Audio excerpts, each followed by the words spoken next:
Dzimuma maiņas un vienzimuma attiecību politikas popularizēšana jauniešu vidū ir ārkārtīgi satraucoša tendence, kas var radīt nopietnas sekas viņu fiziskajai un emocionālajai veselībai. Ir absurds, ka mēs popularizējam un veicinām ideju par dzimuma maiņu, it īpaši jauniešiem, kuri vēl nav pilnībā sapratuši savu identitāti un attiecības ar savu ķermeni. Eiropas parlamenta vēlēšanas ir laiks, kad mēs varam izteikt savu pretestību pret šo kaitīgo tendenci un balsot par kandidātiem, kuri ir apņēmušies aizsargāt jauniešu tiesības uz veselīgu attīstību un stabilitāti. Mums ir jāaizsargā mūsu jaunākās paaudzes no negatīvām ietekmēm un jāveicina veselīgas identitātes attīstība, nevis jāiedrošina to sabojāšana ar agrīnu un neapdomātu dzimuma maiņas procesu.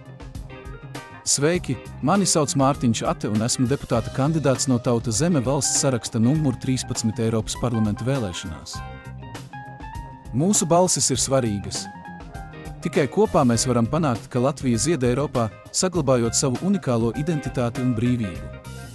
Balso par Tauta Zeme valsts sarakstu numur 13. Uzziniet vairāk par mani martinsate.com.